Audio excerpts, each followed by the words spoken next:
তার মানে হচ্ছে যে রাষ্ট্রপতি বাতিল করা, অপসারণ করা, এটার ব্যাপারে বিএনপির এখন খুব একটা আগ্রহ নেই। কারণ রাষ্ট্রপতি তো সমস্যা করেনি, তো এখন দরকার কি, চলুক।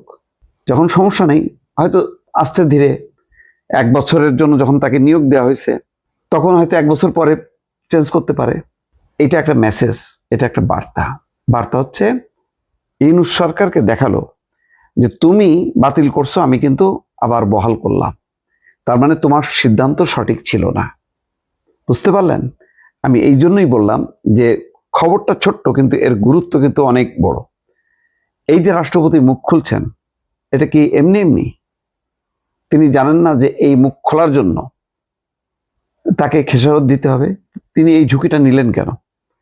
কারণ তিনি নিয়েছেন এই কারণে যে তিনি বুঝতে পেরেছেন বা জানতে পেরেছেন যে তারেক রহমানের সরকার ইউনূস সরকারকে পছন্দ করেনি। যদিও চুপচাপ থেকেছে, উপর দিয়ে মানে কি বলে হাত বুলায় গেছে, কিন্তু ভেতরে ভেতরে অসন্তুষ্ট ছিল। অসন্তুষ্ট হওয়ার কারণটা কি, এটাও একটু খোলাসা করে বলি। কারণটা হলো, আপনাদের মনে আছে ইউনূস সরকার ক্ষমতায় আসার পর নির্বাচনের দাবি তোলা হয়েছিল। কে তুলেছিল? বিএনপি। তারা বলেছিল যে প্রথমে সেপ্টেম্বর অক্টোবর, তারপরে তারা ডেট বাড়িয়ে ডিসেম্বর। কিন্তু তখন ইউনূস সরকার তার মানে অনুগ্রহভাজন এনসিপির নেতা এবং জামাত সহ অন্যদেরকে দিয়ে আওয়াজ তুলল যে বিএনপি হচ্ছে ক্ষমতালোভী, তারা নির্বাচন চায়, ক্ষমতায় যেতে তারা সংস্কার চায় না, তারা বিচার চায় না। পরিস্থিতিটা এমন ছিল, বিএনপি একটু চুপ মেরে গিয়েছিল, কিন্তু তারপরও দাবি ছাড়েনি। পরে এটা ঠেলে দিয়ে ফেব্রুয়ারি মাসে করা হলো লন্ডনে ডক্টর মোহাম্মদ ইউনূস এবং তারেক রহমানের বৈঠকের পর। এটা বিএনপি হজম করতে হয়েছে।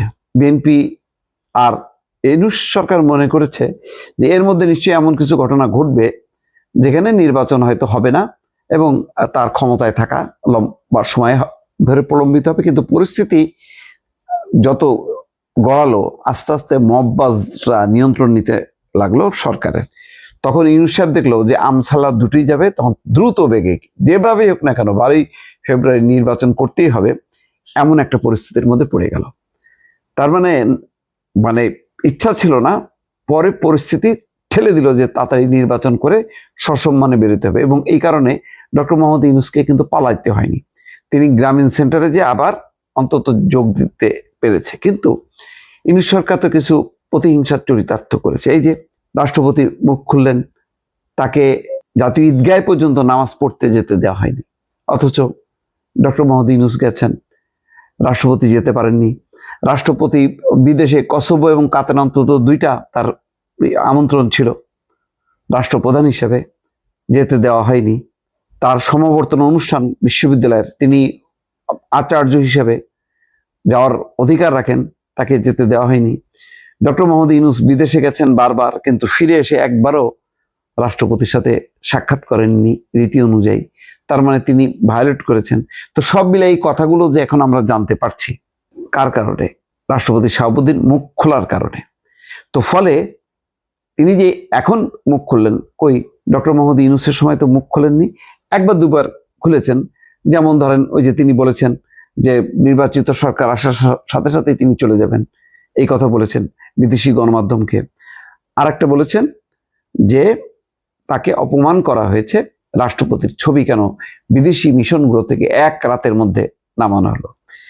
এইরকম টুকটাক কিছু অসন্তোষ ছাড়া বড় ধরনের বক্তব্য কিন্তু দেননি। কিন্তু এবার তিনি রীতিমতো এক ধরনের ডক্টর মোহাম্মদ ইউনূসের বিরুদ্ধে ষড়যন্ত্র চক্রান্তের অভিযোগও তুলেছেন, যে তাকে অপসারণের জন্য অন্তত 3বার অ্যাটেম্প নেওয়া হয়েছিল, কিন্তু অ্যাটেম্পগুলো ব্যর্থ হয়েছে।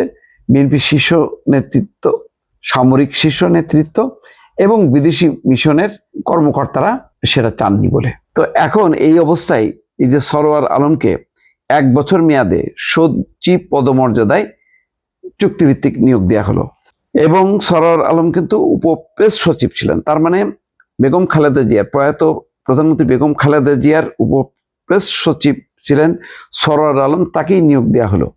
তার মানে হচ্ছে যাতে বিএনপির সাথে একটা ঘনিষ্ঠ যোগাযোগ রক্ষা করতে পারেন এই সরোয়ার আলম। বিষয়টা খুব পরিষ্কার। তারেক রহমানের সরকার তো বলতে পারতো যে না, যেহেতু ডক্টর মোহাম্মদ ইউনূস পছন্দ করেন না শাহাবুদ্দিনকে, তার প্রেসে কাউকে নিয়োগ দেওয়া হয়নি বা প্রেস ডিপার্টমেন্টে অ্যাবলিশ করা হয়েছে, সুতরাং আমরা কেন করব? সেটা কিন্তু করেননি। তার মানে রাষ্ট্রীয় রীতি নীতি, সাংবিধানিক যেই নিয়ম কানুনগুলো, সেটা রক্ষা করতে চায় তারেক রহমানের সরকার। এতেই বোঝা যাচ্ছে, দুইটা মেসেজ পাওয়া গেল যে খুব সহসায় রাষ্ট্রপতি সরছেন না, আর ডক্টর মোহাম্মদ ইউনূস যে অন্যায় কাজ করেছেন সেই অন্যায়ের একটা প্রতিবাদও জানানো হলো সরোয়ার আলমকে প্রেস সচিব হিসেবে, রাষ্ট্রপতির প্রেস সচিব হিসেবে নিয়োগের মধ্য দিয়ে। দর্শক।